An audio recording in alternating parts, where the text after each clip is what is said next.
الحمد لله وكفى وسلام على عباده الذين اصطفى صل وسلم على حبيبنا المجتبى وعلى آله وصحبه نجوم الهدى وقادة التقى أما بعد فأعوذ بالله من الشيطان الرجيم بسم الله الرحمن الرحيم قد أفلح المؤمنون الذين هم في صلاتهم خاشعون والذين هم عن اللغو معرضون والذين هم للزكاة فاعلون والذين هم لفروجهم حافظون إلا على أزواجهم أو ما ملكت أيمانهم فإنهم غير ملومين فمن ابتغى وراء ذلك فأولئك هم العادون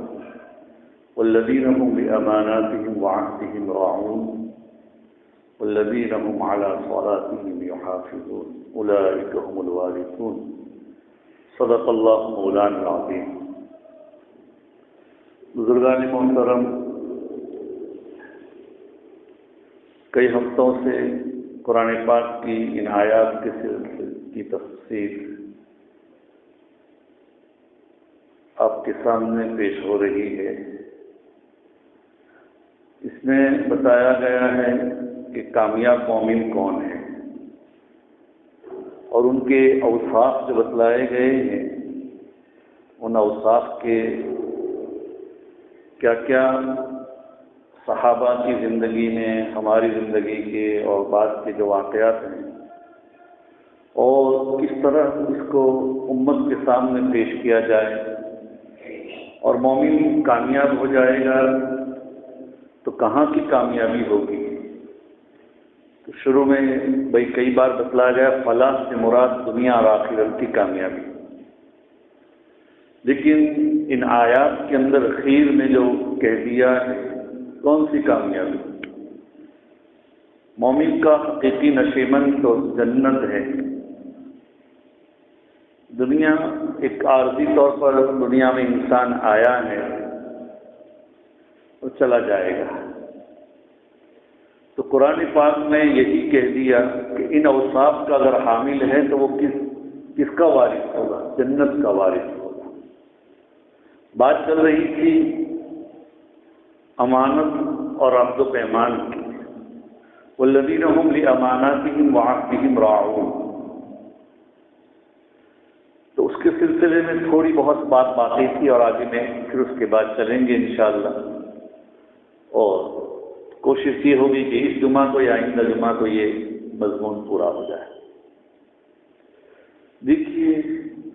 میں نے بتایا تھا کہ نبی نے صلی اللہ علیہ وسلم دشمنوں کے ساتھ بھی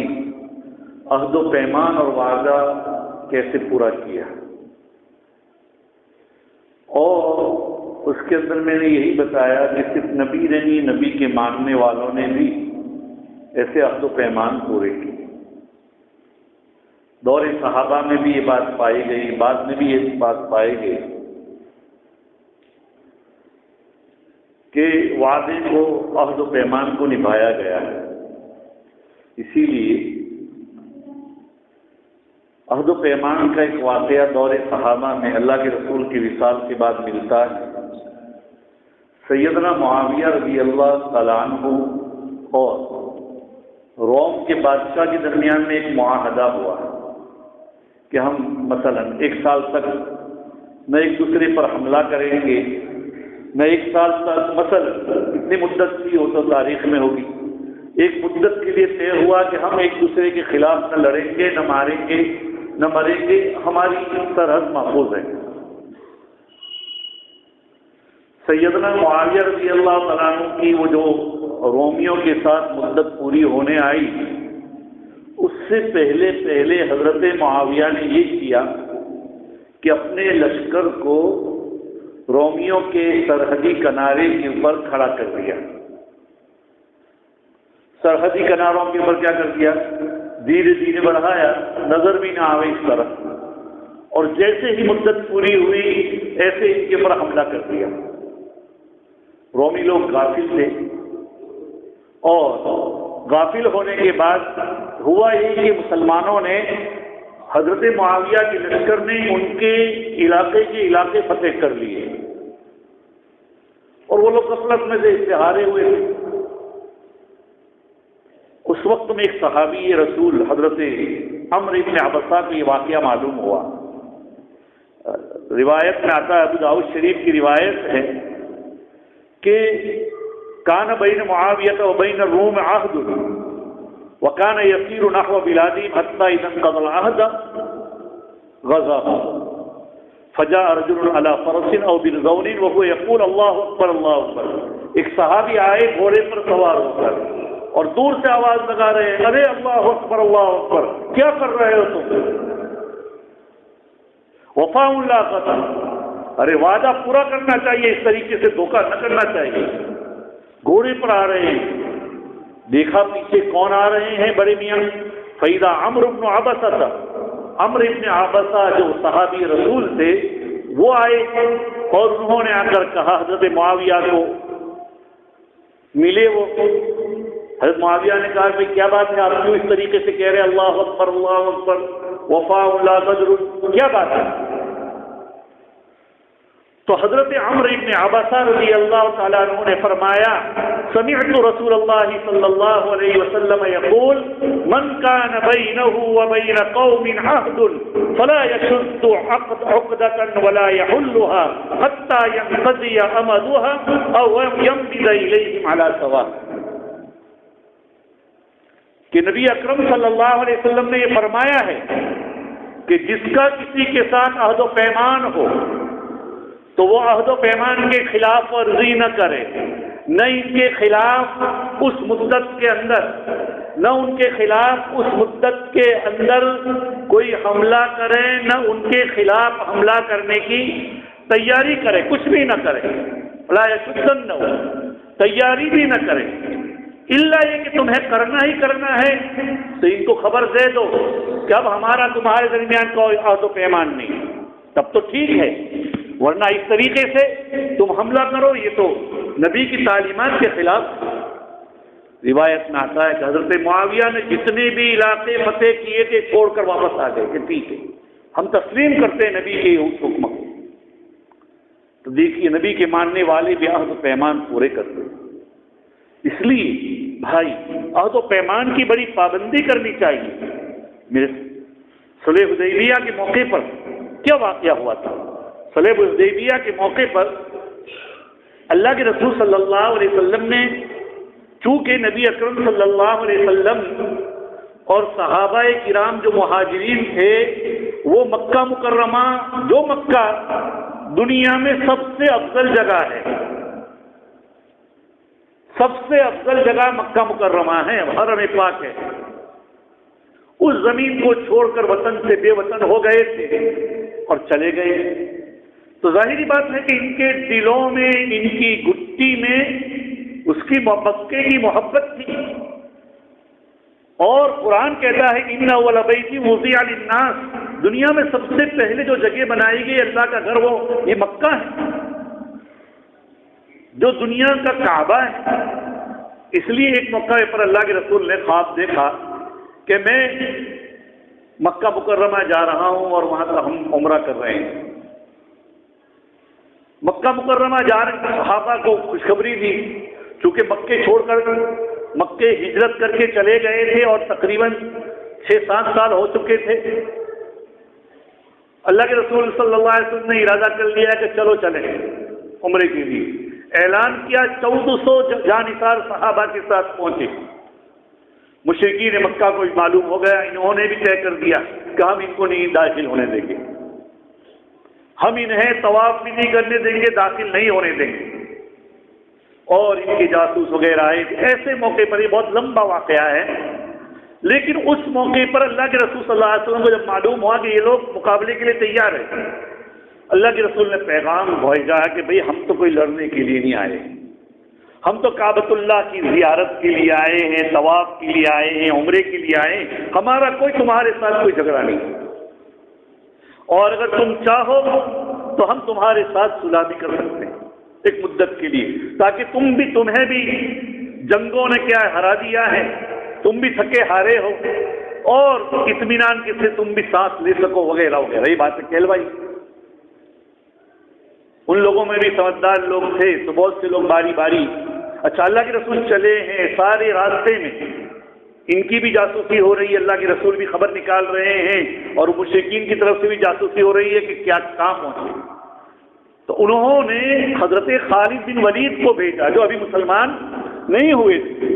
خالد بن ولید رضی اللہ تعالیٰ عنہ کو اللہ کے رسول کو معلوم ہوا کہ فلاں جگہ وہ روکنے کے لیے کھڑے ہوئے ہیں، اللہ کے رسول نے دوسرا راستہ اختیار کر کے، جو آج کل حدیبیہ ہے، جس کو آج کل شمسیہ یا شمیسی کہتے ہیں، شمسیہ بھی کہتے ہیں، شمیسی وہاں لکھا ہوا ہے، مکہ مکرمہ سے تقریباً گھما کر اب آج کل تو جاتے ہیں وہاں، نہ اس زمانے کے اعتبار سے پہاڑی راستوں میں 12-15 میل تھا، زیادہ نہیں تھا، لیکن آج کل تقریباً 30-40 کلومیٹر ہو جاتا ہے، گھما کر لے جاتے ہیں، اس لیے پہاڑی راستوں سے نہیں ہوتا۔ وہاں جب آئے، اس کا بعض حصہ حرم میں ہے، بعض حصہ حرم سے باہر ہے، تو وہاں آ کر آپ کی اونٹنی بیٹھ گئی، اللہ کے رسول نے وہاں قیام کیا، ان لوگوں کا آمد و رفت ہوئی، اور اس موقع پر اللہ کے رسول صلی اللہ علیہ وسلم ان کے پاس جو پیغام بھیجا، ان پیغام میں یہ تھا کہ اگر آپ چاہیں تو ہم کیا ایک مدت کے لیے صلح بھی کر سکتے ہیں۔ ان کے لوگ آئے، باری باری بہت سے لوگ آئے، اخیر میں حضرت سہیل ابن عمرو آئے، اللہ کے رسول بدیل ابن ورقہ ان سے پہلے آئے تھے، اس وقت بات ہو رہی تھی، اور سہیل نے کہا، جو بھی مسلمان نہیں ہوئے تھے، بعد میں اللہ نے ان کو بھی اسلام کی توفیق دے دی۔ سہیل ابن عمرو کو دور سے دیکھ کر، اسلام میں بدشگونی جائز نہیں ہے، نیک شگونی جائز ہے، نیک فعل جائز ہے، بدشگونی جائز نہیں۔ جیسے بہت سی قوموں کے اندر یہ ہے کہ سامنے سے اگر بلی گزر جائے تو وہ اپنے گھر واپس چلے جاتے ہیں، کام کے لیے نکلے ہو تب بھی، تو اسلام میں بدشگونی تو جائز نہیں، البتہ نیک شگون جائز ہے۔ تو سہیل کو دیکھا تو حضرت نبی اکرم صلی اللہ علیہ وسلم نے فرمایا، سہل اللہ الامر، اللہ نے اب معاملہ آسان کر دیا۔ سہل کا معنی آسان ہونا، آسان کرنا۔ وہ آئے اور پھر بعد میں اللہ کے رسول نے ان کے سامنے کہا کہ دیکھیے، ہم تو کوئی لڑنے کے لیے نہیں آئے ہیں، ہم تو آپ کے پاس اس لیے آئے ہیں تاکہ ہم طواف عمرہ کر کے چلے جائیں گے، ہمارا کوئی آپ کے ساتھ لڑنے کا ارادہ نہیں ہے۔ ظاہری بات ہے، یہ بات کہی، اور اگر آپ چاہیں تو ایک مدت کے لیے ہم صلح بھی کر سکتے ہیں۔ تو نبی اکرم صلی اللہ علیہ وسلم کی اس پیشکش کے اوپر سہیل نے کہا ٹھیک ہے کہ ہمیں عمرہ کرنے دیا جائے، ہم چلے جائیں گے۔ سہیل نے کہا اس سال تو نہیں، اس سال نہیں، اگر اس سال ہم عمرہ کرنے دیں گے تو آپ ہمیں خبر دیے بغیر، گویا کہ مفہوم یہ تھا، آئے سارے عرب میں مشہور ہو جائے گا کہ ہم دب کر ہم نے کیا ان کو عمرہ کرنے دیا، اس لیے اس سال تو واپس چلے جاؤ۔ سہیل نے دیکھا کہ یہ لوگ تو بھائی اس سے پہلے غالباً بدیل ابن ورقہ یا کوئی اور ایک آئے تھے، تو اللہ کے رسول صلی اللہ علیہ وسلم نے ان کو بتلایا کہ بھائی صحابہ کوئی تو ان کے سامنے آپ اس طرح کا اظہار کیجئے کہ ہم عمرے کے لیے آئے ہیں، ہمارے ساتھ عمرے کے اندر جو جانور قربان کیے جاتے ہیں وہ بھی ہیں، وہ جانور بھی حدی کہتے ہیں اس کو، وہ بھی ان کے سامنے پیش کیجئے۔ جب ان لوگوں نے دیکھا تو ان کے یقین ہو گیا کہ بھئی یہ ہمارے ساتھ لڑنے کے لیے نہیں آئے، بہرحال لڑنے کے لیے نہیں آئے، یہ تو یقین ہو گیا، لیکن بس پھر ناک کا سوال آ گیا۔ سہیل نے کہا اس سال تو ہم آپ کو نہیں جانے دیں گے، آئندہ سال آنا اور 3 دن رہنے کی شرط کے ساتھ، آپ تو اس سال تو آپ کو واپس جانا ہی ہے، اور آئندہ سال بھی آوے تو صرف ایک ہتھیار وہ بھی اپنی میان میں لے کر آئیں گے، دوسری شرط یہ آئیں گے تو 3 دن رہیں گے، اور تیسری شرط جو بہت مشکل تھی وہ بتلانے کے لیے میں بتلا رہا ہوں۔ تیسری شرط یہ تھی کہ اگر ہمارا کوئی آدمی مسلمان ہو کر تمہارے پاس مدینہ منورہ میں آئے گا تو تمہیں اسے ہمیں واپس کرنا پڑے گا، اور اگر تمہارا کوئی آدمی نعوذ باللہ مرتد ہو کر مکہ مکرمہ آوے ہم واپس نہیں کریں گے۔ نبی اکرم صلی اللہ علیہ وسلم نے قبول کر لی سب۔ صحابہ بڑے غصے میں تھے، بڑے غضب کے اتنے دب کر حضرت عمر فاروق رضی اللہ تعالی عنہ جیسا جلیل القدر صحابی جو دوسرے نمبر کا خلیفہ ہے اور اللہ نے ان کو بڑے صفات دیے تھے، نبی نے ان کے بارے میں کہا تھا لو کان بعدی نبی لکان عمر، اگر میرے پاس بعد کوئی نبی ہوتا تو عمر نبی ہوتے۔ عمر جیسے آدمی چراغ پا اور غصے ہو رہے ہیں، اللہ کے رسول کے پاس آئے، پوچھا کہ آپ نے ہمیں نہیں کہا تھا کہ میں عمرہ کرنے جا رہا ہوں؟ میں نے خواب دیکھا ہے، اور نبی کا خواب تو کیا ہوتا ہے؟ وحی ہوتا ہے۔ تو آپ نے نہیں کہا تھا؟ کہا تھا، لیکن میں نے یہ تو نہیں کہا تھا کہ اسی سال کریں گے۔ اللہ کے رسول نے بھی جواب دیا، کیا ہم حق پر نہیں ہیں، دشمن باطل پر نہیں ہیں؟ بالکل صحیح ہے، ہم حق پر ہیں، دشمن باطل پر ہے، نبی نے فرمایا۔ پھر یہ دب کر صلح کیسی؟ اللہ کے رسول نے فرمایا ایسا ہی حکم ہے مجھے اللہ کی جانب سے، ایسا ہی حکم۔ اب جو میں بات موقع کی مناسبت کہہ رہا ہوں، ابھی یہ بات چل رہی تھی، یہ عہد نامہ لکھا جا رہا تھا، اتنے میں حضرت ابو جندل رضی اللہ تعالیٰ عنہ جو اسی سہیل کے صاحبزادے تھے اور وہ مسلمان ہو گئے تھے، مکے میں ان کو روزانہ مارا جاتا تھا، پیٹا جاتا تھا، مکے میں وہ قید خانے میں تھے، ان کے باپ اور ان کے خاندان والے ان کو مارتے تھے اسلام سے پھرانے کے لیے، لیکن وہ اللہ کا بندہ مان نہیں رہا تھا اللہ۔ اور دیکھیے اسلام اگر کسی کے گھر میں آ جاتا ہے، کسی کے دل میں پس جاتا ہے، تو دنیا کی کوئی طاقت اس کو ہٹا نہیں سکتی اسلام سے۔ اور یہ چیزیں آپ نے پہلے کے واقعات میں، ایسا نہیں کہ صحابہ کے واقعات میں، ابھی ہمارے یہ 15-20 سال پہلے اس علاقوں میں، ہمارے علاقوں میں جو حالات بگڑے تھے، اور ان حالات میں، ان دیہاتوں میں ہم خود گھومے ہیں، اور وہاں کلمہ کفر کے کہنے پر لوگوں کو مجبور کرنے کی کوشش کی گئی ہے، لیکن ایسے لوگ جو بد عمل صحیح، جن کی زندگیوں میں نماز نہیں، روزہ نہیں، ایسے لوگوں نے بھی کلمہ کفر کو کیا بولا نہیں، زبان اپنی جان دے دی۔ تو وہ ابو جندل رضی اللہ تعالیٰ عنہ، جب ان کو کہا گیا کہ ابو جندل کو کہ اللہ کے رسول یہاں، ان کو معلوم ہوا کہ اللہ کے رسول حدیبیہ کے قریب ہیں اور یہ قید خانے میں تھے، ان کے والد یہاں پہنچے ہوئے تھے، ان کو گھر سے نہ نکلے ایسی ان کے خلاف، لیکن کسی نہ کسی طریقے سے گھر سے نکل کر 10-12 میل کا جو فاصلہ تھا، کون سا فاصلہ؟ حدیبیہ تک، اور وہ بھی پہاڑی راستے پر، بیچارے اپنے قیدوں کے بل آئے اللہ کے رسول کی حاضری میں۔ اس کے بعد ہوا کیا؟ حضرت سہیل جو لکھوا رہے تھے کہ اللہ کے رسول کو کہہ رہے ہیں کہ یہ ہے وہ پہلا، وہ ہماری جو شرط ہے اس کے مطابق ان کو واپس کرو۔ اللہ کے رسول صلی اللہ علیہ وسلم نے فرمایا کہ ابھی تک دستخط کہاں ہوئے بھائی،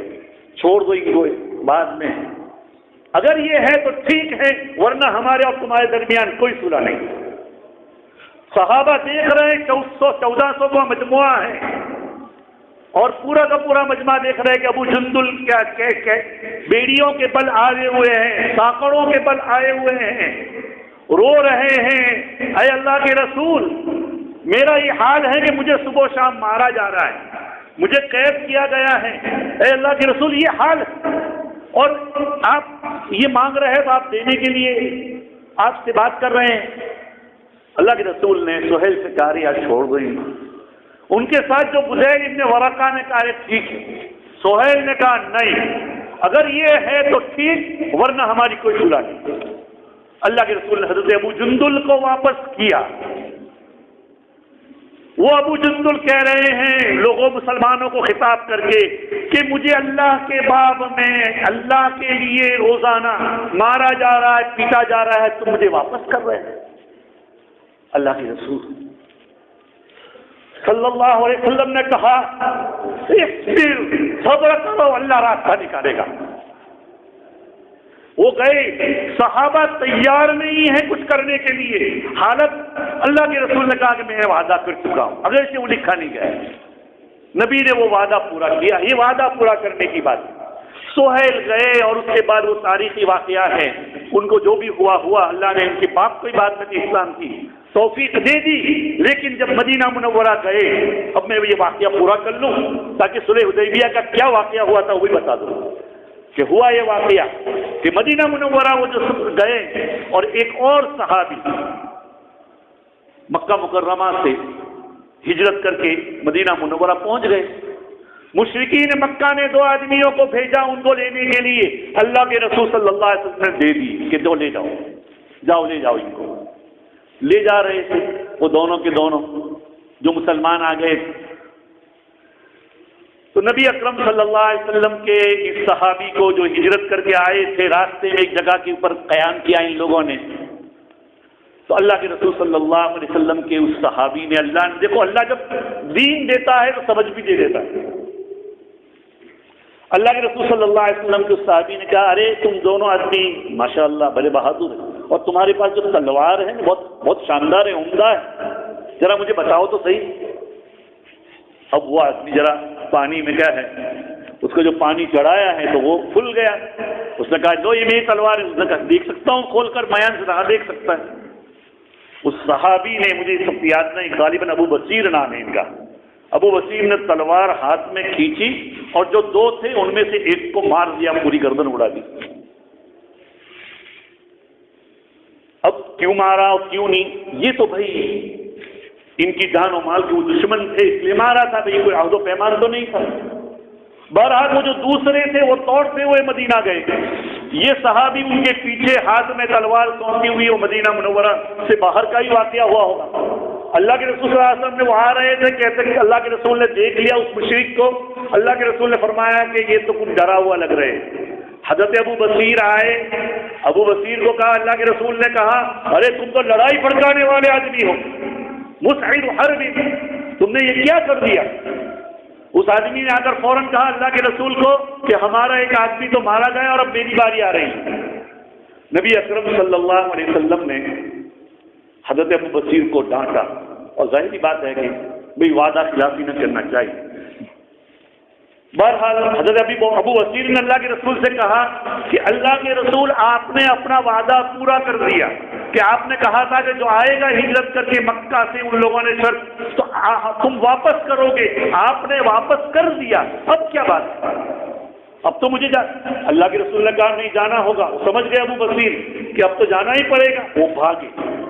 اور مکہ اور مدینہ کے درمیان میں ایک چشمہ تھا، وہاں جا کر وہ ٹھہر گئے، وہاں جا کر ٹھہر گئی وہیں پر رہا۔ اور انہوں نے کیا کیا، وہاں ایک جو بھی پھر اس کے بعد مکہ مکرمہ میں مسلمان ہوتا اور اس کو لگتا کہ بھئی اب ہمارے لیے یہاں یہ نہیں سلامتی، تو وہ وہاں ابو بصیر کو جا کر مل جاتا، یہاں تک ایک مضبوط جماعت ہو گئی، ان میں ابو جندل بھی آ گئے تھے پھر، اور اس کے بعد اللہ تعالیٰ نے راستے نکالے تھے، یہ صلح حدیبیہ۔ تو کہنے کا مقصد یہ ہے کہ نبی نے اگر وعدہ کیا ہے تو اس وعدے کو پورا کیا ہے، وعدہ والذین هم لأماناتهم وعهدهم راعون۔ یہ وعدہ خلافی، وعدہ کے اور امانتوں کے سلسلے میں متعدد باتیں تھیں۔ اس کے بعد آخری جو بات ہے والذین هم علی صلاتهم یحافظون،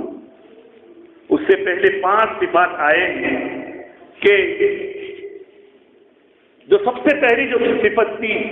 الذین هم علی صلاتهم خاشعون، والذین هم علی صلاتهم خاشعون، اور اخیر میں ملائے والذین هم علی صلاتهم یحافظون، کہ وہ مسلمان کامیاب ہیں، جو وہ مومن کامیاب ہیں جو اپنی نمازوں کی پابندی، حفاظت کرنے والے، رعایت کرنے والے۔ خشوع خضوع کے بارے میں تو متعدد باتیں اسی آیات کریمہ میں پہلے ہو چکی، یہاں محافظت سے کیا مراد؟ ایک تو یہ کہ نماز کو اپنے اوقات میں پڑھتے ہیں، نماز کو بے وقت نہیں پڑھتے۔ ایک حدیث میں اللہ کے رسول صلی اللہ علیہ وسلم فرماتے ہیں کہ تلک صلاۃ المنافق، وہ منافق کی نماز ہے کہ آدمی انتظار کرتا ہے اور انتظار کرنے کے بعد جب عصر کی نماز کے بارے میں آیا ہے تلک صلاۃ المنافق یرقب الشمس حتی اذا كانت بین قرنی الشیطان قام فنقرها 4 لا یذکر اللہ فیہا الا قلیلا۔ وہ منافق کی نماز ہے، نماز نہیں پڑھتا، یہاں تک کہ جب سورج ڈوبنے کی تیاری ہوتی ہے، زرد پڑ جاتا ہے، کھڑا ہوتا ہے اور 4 ٹھونگے مارتا ہے، جلدی جلدی نماز پڑھتا ہے، اللہ کا ذکر۔ یہ تو منافق کی نماز ہے۔ مومن تو نماز کو اپنے وقت میں پڑھنے والا ہوتا ہے، نماز کی اپنے اوقات میں پڑھنا۔ نبی اکرم صلی اللہ علیہ وسلم کے اوپر جب نماز فرض ہوئی معراج کی رات میں، تو جبرائیل امین 2 دن مکہ مکرمہ میں نماز کے وقت میں آئے اور 2 دن تک نبی کو نماز کے وقت کی تعلیم دی کہ نماز کا یہ اول وقت ہے، یہ آخری وقت ہے۔ پہلے دن اول وقت میں پڑھائی، دوسرے دن جو آخری وقت مستحب ہے اس وقت نماز پڑھائی۔ ایسے 5 تو 10 نمازوں کے اندر جبرائیل امین نے اللہ کے رسول صلی اللہ علیہ وسلم کی امامت کر کے نماز کا طریقہ بتلایا۔ اور نبی نے بھی ایک صحابی جب آئے تھے دیہات سے اور اللہ کے رسول صلی اللہ علیہ وسلم سے نماز کا طریقہ معلوم کیا، تو 2 دن تک اللہ کے رسول نے بھی ان کو نماز کا طریقہ اس طریقے سے سکھلایا۔ لہذا بہرحال تو نماز کو اپنے اوقات کے پڑھنا، نماز کو اس کے سنن و مستحبات کے ساتھ پڑھنا، نوافل کی بھی پابندی کرنا۔ دیکھیے نبی کی جیسی ہماری نمازیں تو نہیں ہو سکتی ہے، اور سب سے پہلے کل قیامت کے دن نماز کا حساب ہوگا۔ حدیث پاک میں آتا ہے، اللہ کے رسول صلی اللہ علیہ وسلم فرماتے ہیں ان اول ما يحاسب به العبد يوم القیامت الصلاۃ، سب سے پہلے قیامت کے دن آدمی کا جو حساب لیا جائے گا وہ نماز کا حساب لیا جائے گا۔ اگر نماز درست ہے تو ٹھیک، اگر نماز درست نہیں ہے اللہ کی طرف سے کہا جائے گا کہ اگر فرض درست نہیں ہے دیکھو میرے بندے کے کچھ نوافل بھی ہیں، اگر نوافل ہیں تو کہا جائے گا کہ نوافل کے ذریعے اس کی فرائض کی کمی پوری کر دو۔ سبحان اللہ، اللہ میاں کتنے رحیم ہیں کہ نوافل کے ذریعے ہمارے فرائض کی کمی کو پوری کر دیں۔ تو نماز کو اپنے اوقات کی پابندی کے ساتھ پڑھنا، نماز کو اس کے آداب اور سنن کے ساتھ پڑھنا، یہ نماز کی اور نماز کو پابندی کے ساتھ پڑھنا۔ ایسا نہیں کہ پڑھ لی نہ پڑھ لی تو کچھ بھی نہیں ہے، موبائل میں مشغول ہیں تو 4 منٹ کے 10 منٹ لیٹ ہو گئی کیا حرج ہے، اس مسجد میں اگر جماعت نہیں ملے گی تو ہم گھر پر پڑھ لیں گے۔ عزیز و دوستو، مومن کے لیے، ایک مسلمان مرد کے لیے مسجد کی نماز جماعت کے ساتھ پڑھنا یہ ضروری ہے، اور مسجد کی جماعت جو ملے گی وہ کتنی 27 گنا اس کا ثواب زیادہ ملتا ہے۔ ایک بزرگ کا واقعہ ہے کہ ان کی جماعت فوت ہو گئی، ان کی نماز جماعت کے ساتھ فوت ہو گئی، ان کو بڑا قلق ہوا، کسی وجہ سے غفلت بسا اوقات ہو سکتی ہے، بڑا افسوس ہوا، تو انہوں نے 27 مرتبہ نماز پڑھی، 27 مرتبہ نماز پڑھی۔ غیب سے آواز آئی این تأمین الملائکہ۔ حدیث میں آتا ہے جب امام غیر المغضوب علیہم ولا الضالین کہتا ہے تو تم بھی، جب امام آمین کہے تم بھی آمین کہو۔ پھر حدیث میں یہ جملہ ہے فَإِنَّ مَنْ وَافَقَ تَأْمِينُهُ تَأْمِينَ الْمَلَائِكَةِ غُفِرَ لَهُ مَا تَقَدَّمَ مِنْ ذَنبِهِ، کہ جس کی آمین جب امام غیر المغضوب علیہم ولا الضالین کہے تو تم بھی آمین کہو، جس کی آمین فرشتوں کے آمین کے ساتھ اخلاص میں وقت میں ہو جائیں تو اس کے اگلے گناہ سب کے سب معاف ہو جائیں گے۔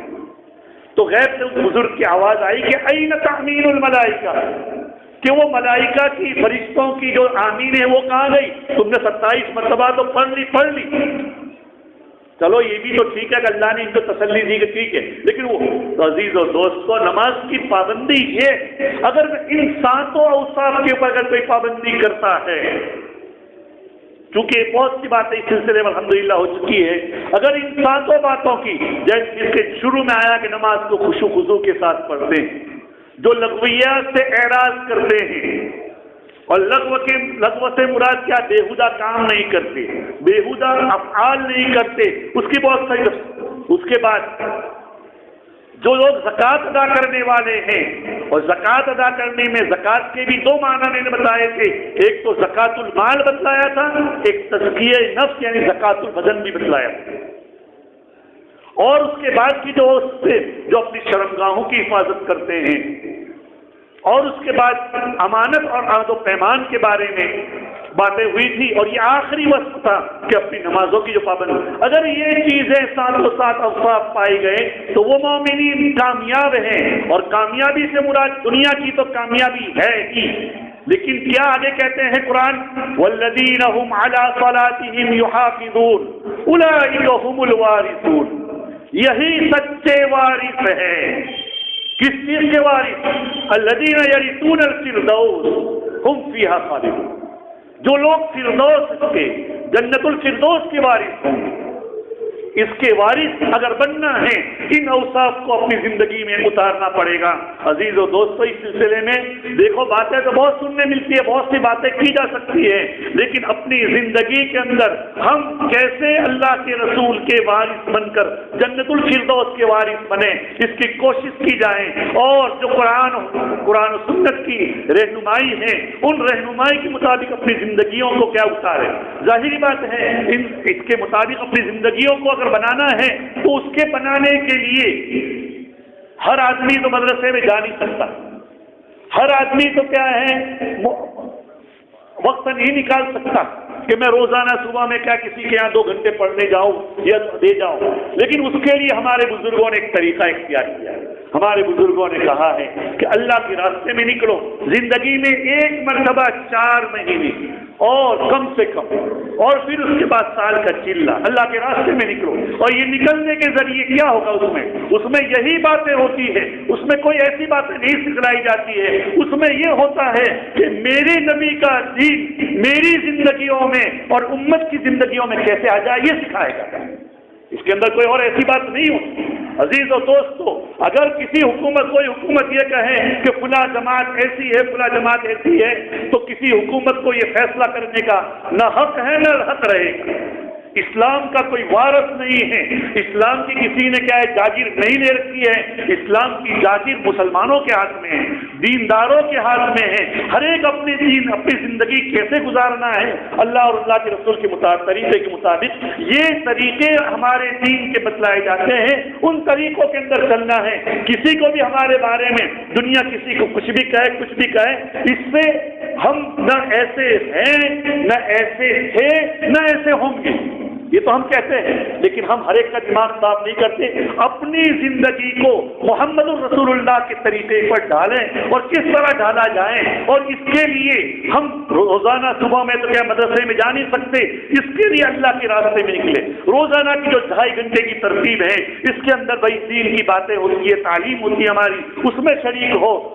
ہفتے کے جو قسط ہے اس کے اندر شریک ہو، اور دین کی جو باتیں اپنا جو درد ہے، میرے نبی کیسے محلے گھومتے، کیسے میرے نبی کیا